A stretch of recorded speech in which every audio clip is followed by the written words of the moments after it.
भक्ति केवल मंत्रों का उच्चारण नहीं, बल्कि एक अटूट प्रेम और समर्पण की यात्रा है। भारतीय महाकाव्य रामायण में ऐसे कई भक्तों का उल्लेख मिलता है जिन्होंने अपने प्रेम और समर्पण से प्रभु श्री राम को प्रसन्न किया। उन्हीं में से एक थीं शबरी, जिनकी भक्ति और प्रतीक्षा की कहानी आज भी प्रेरणा देती है।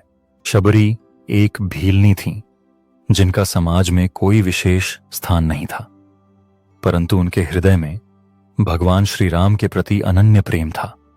उन्होंने समाज के बंधनों को तोड़कर ऋषि मतंग के आश्रम में शरण ली। मतंग ऋषि ने शबरी की भक्ति को देखकर उन्हें आशीर्वाद दिया और कहा कि एक दिन स्वयं श्री राम उनके द्वार पर आएंगे। यह वचन शबरी के लिए जीवन का सबसे बड़ा ध्येय बन गया। वर्षों बीत गए, लेकिन शबरी की भक्ति और उत्साह कभी कम नहीं हुआ।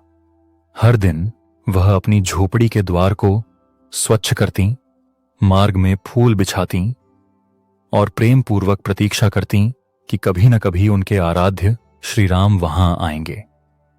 उम्र ढल गई, बाल सफेद हो गए, परंतु उनकी आशा अडिग बनी रही। उनकी भक्ति केवल एक प्रतीक्षा नहीं थी, बल्कि एक उत्सव था जिसे वह हर दिन मनाती थीं।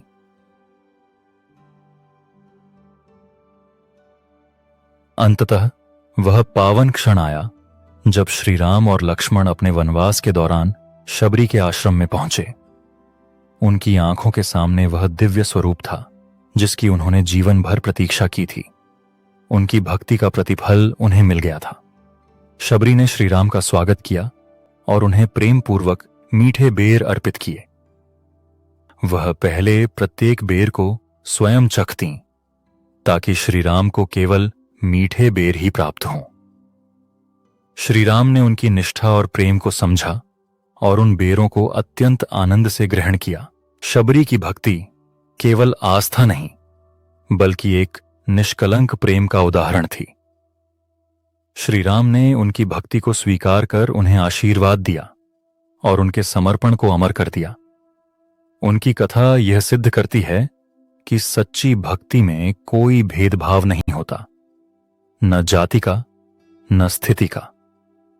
प्रेम और समर्पण ही सबसे बड़ा धन होता है, और जब प्रेम निष्कलंक और निस्वार्थ होता है, तब स्वयं भगवान भी भक्त के चरणों में आ जाते हैं।